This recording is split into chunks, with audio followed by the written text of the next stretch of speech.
nice when you're having fun. Whew, Paimon's exhausted. Guess it's about time to head back and get some rest.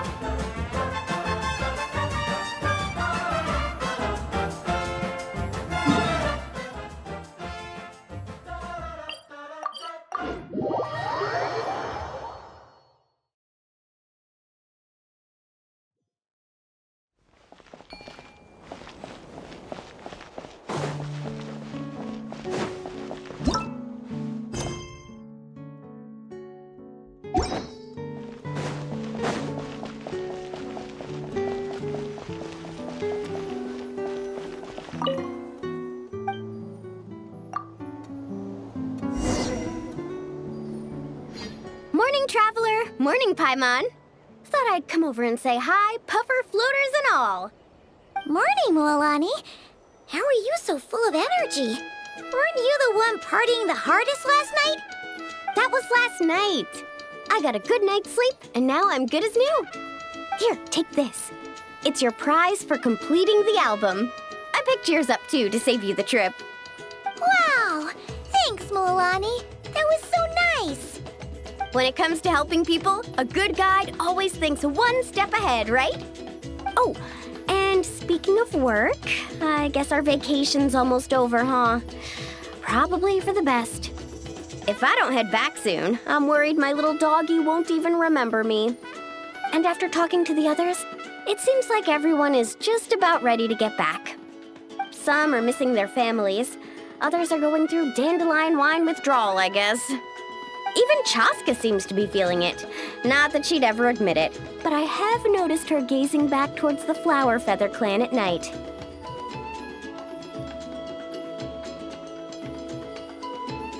But summer's not over yet, so I say, we squeeze a few more unforgettable moments into the time we've got left.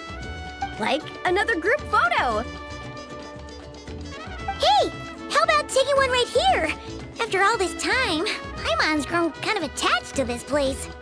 Great idea! Why don't you spruce up this wall, and I'll go gather the others. See you over at the plaza!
Amazing!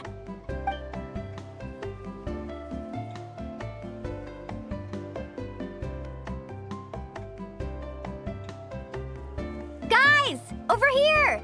We're gonna take a picture together! Oh, not bad, not bad. You're all looking full of energy this morning. Not a trace of bedhead or dark circles in sight. Whoa, you even look out for stuff like that? Well, what kind of guide would I be if I didn't pay attention to the details? Yeah, and what kind of bard would I be if I didn't appreciate a good drink? What's that got to do with anything? Somehow, though, I know exactly what he means. Do you really think that? Or are you just playing along to keep tone-deaf Bard happy too? I see no harm in a bit of nonsense. Here, put on this Asha headband. It's a souvenir from the rest of us.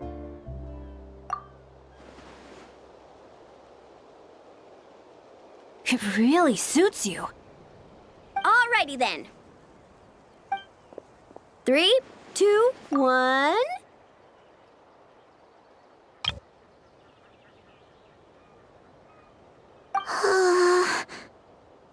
Paimon? Sorry. All that nonsense has got Paimon's head muddled. Her mind's gone completely blank. Don't want it all to end, huh?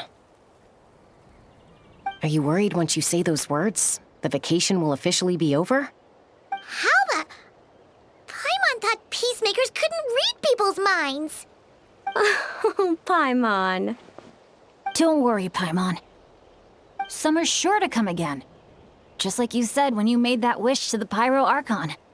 Even though we'll all be going our separate ways, as long as we cherish each other's friendship, I just know that our paths will cross again. Bennett's becoming quite the talker, huh, Professor Venti? Well, I wouldn't dare take credit for something like that. Your tone would suggest otherwise. Come on! Paimon was just starting to feel inspired! Why don't we just give it another try? Yeah, let's do it all together this time. Huh. What should we shout? Sounds good! 3, 2, 1. Lucky Star!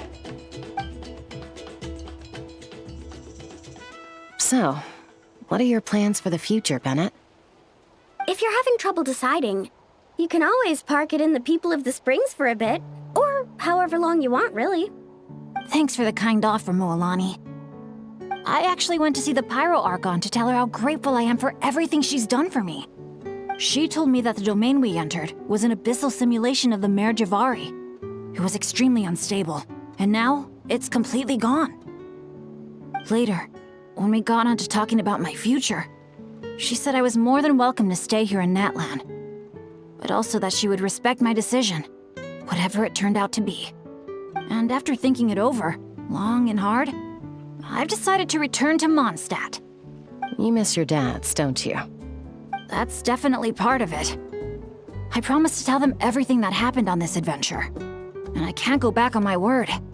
But also, when I said goodbye to my mom and dad, I promised them I'd become the most legendary adventurer in all of Teyvat someday. And no adventurer should stay in one place for too long. Bennett. What if your luck starts going downhill again the moment you leave Natlan? It's fine. The warmth and kindness I've experienced on this adventure is enough to get me through all the challenges that lie ahead. As I attempt to shape my own fate, I want to take that same kindness and pass it forward. That's something I've always believed in. Hear, hear! To our leader! To our leader, Bennett. Cheers!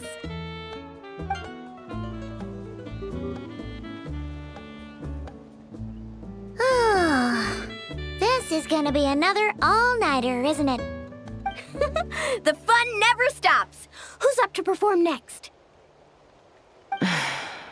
Bennett's almost fallen asleep several times now. No. I can still keep going. Go get some rest now, guys. And seeing as you've still got the energy, I'll leave the cleanup to you, Mualani. Huh? Why me? Traveler, perhaps you could join me for a walk? I know a great spot.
but you sure know how to sniff out a good view.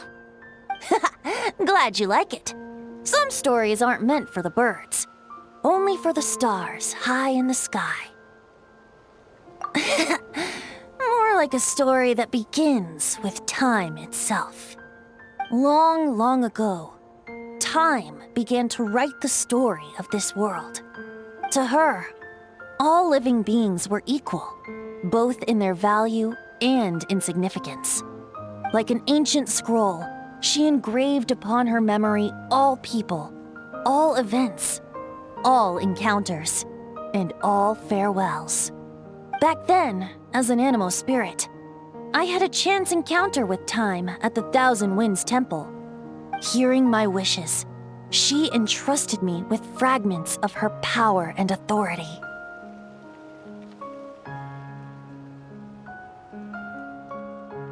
Sounds like you've heard the story of time in the wind before. Charming, isn't it? Through the memories engraved in rituals, poems, ruins, and ancient texts, the same beings she considered so insignificant have met her, time and time again. So, this is the story you wanted to share? More like the prologue. The corruption of the Mare Javari is tied to time itself. To put it another way, it is a calamity present in every moment that will ever be. Unlike time herself, I have always cherished many wishes in my heart. 500 years ago, to prevent the corruption of the Mare Javari from spreading beyond Tenochtitlán, I blew it off the timeline, turning it into the Windless Land. Oops, seems like I may have confused you. If you're asking about how the Mare Javari disappeared from Tenochtitlán 2 or 3 decades ago, there may be someone else better suited to tell that story. The Mare Javari has been the bearer of too many stories that weren't meant to be its own. I merely played a part in one of its chapters. And the choice I made 500 years ago came with a price. Some souls were unable to return to Mondstadt as a result, while others stayed to settle in this land, merging with the Monitu to become the Asha we see today. So the reason you're here in Tenochtitlán is because... Correct. I'm here to collaborate with the current Pyro Archon, Mawika. Correct again. The flame was our signal. Only by having Mawika open a rift between that space and the true Mare Javari could I sneak in and bring back all the souls who wish to return. As for my little trick of bringing back memories as well, it's not the first time I've pulled that off. Mawika also mentioned that you were planning to introduce us. Looks like I beat you to it, huh? I was glad to discover that she shares my love for fine wine and freedom. We got along great. Well, it really took it out of me for a few days. In fact, I still feel pretty dead on my feet even now. Oh, really? But thinking of all the Aether mead and dandelion wine still left to drink, I suppose I can hang in there a little longer. You don't look that tired to Paimon. So, don't think you can just pull out that little excuse and we'll suddenly foot all your bills. Oh, how you wound me, Paimon. You'll hook me up with some good liquor, won't you, traveler? I suppose to protect Mondstadt, and that everyone who wishes to stay there has the freedom to choose their own path.